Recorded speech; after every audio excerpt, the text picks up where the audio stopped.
Hey, this is Tim here. I hope you're doing well. This is our a motor control trainer we're after developing and building at AACC. It's double-sided. I'm not a motor control expert. I'm trying to learn, I'm trying to get better at it. I just wanted to show you what we built, and then I do have some questions. So we are going to be teaching a motor control fundamentals course at AACC. You know, here's our three-phase input. That's our main shut-off. We come into a NEMA box here. This is just a very simple circuit we wired up with a motor, a manual motor starter. We have contactors, power supplies, transformers, timing relays, a VFD, an HMI we haven't used, push buttons, whoops, a PLC. So what I was envisioning is this box here. You can see my finger. That'll be 24 volts all around, and the high voltage three-phase would be in here. This is double-sided, and we have the same setup on the other side.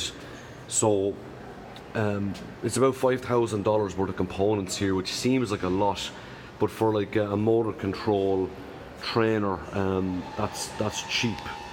So look, I suppose the first question I have, and I wanted to put this out there, was I see an awful lot on websites about not websites but books about Y versus delta wiring.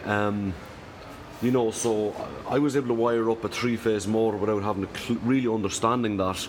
I'm bringing my three phases in. I did connect the neutral to this ground bar, and then I'm taking the three phases in to this main shut-off, bringing the main shut-off through to a manual starter, and then going to this terminal block, and I'm bringing it straight down to the motor. And you can see there's two different configurations, a low voltage and a high voltage configuration. And all I've done is I've just connected each line to this T7 and this configuration right here. I know it's pretty loud here.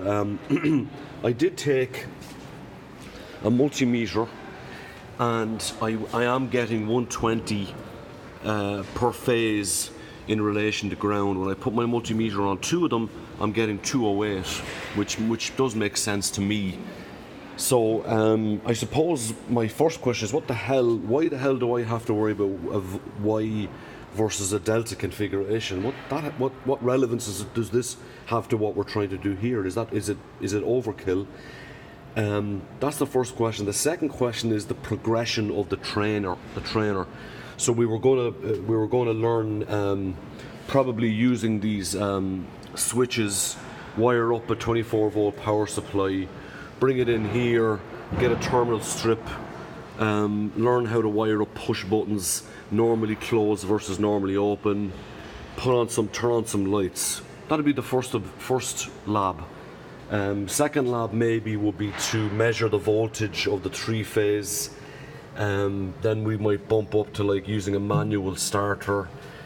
Then we might bump up to using a contactor, using like a sealing circuit, have the 24 volt push button power the contactor. I don't understand why in a lot of the books I'm seeing, I don't see why so much control is done with 110 AC. It makes more, I would assume that 24 volts would be better. Maybe we might use some of the timing relay. There's some braking labs we could do. But in terms of like basic motor control, I'm kind of running out of options here. I don't really see what else there. I do see some jogging, but once those basic labs are done, the next thing is I'd like to start showing them how to use a VFD, which I'm weak enough on. We're using a PowerFlex here. We want to start getting into Studio 5000, and then I do have this nice panel view. So I just wanted to know what was your the people who know out there, what is that a good progression of a curriculum to teach motor control? So the first 8 weeks will be doing basic wiring, manual motor starters, contactors, relays, maybe using a transformer, push button control, wiring up a 3-phase motor. And then once that's done, then we would move on to the VFD. So I know that I'm bombarding you with a load of questions. That's it. Alex, do you want to add anything? I'm after talking the crap out of you. No, I think you covered pretty much everything already. Yeah, this is Alex is beside me here. He's like myself. He doesn't want to get in the video. But himself and Austin, plumber, isn't it? Plumber. Did a lovely job here. So that's it. You know, we like the Austin's idea was to use the 80-20. You can just specify those part numbers. We will give you the bill of materials for this entire thing. And look, hopefully this the noise downstairs isn't distracting the shit out of this video. So any help would be really appreciated.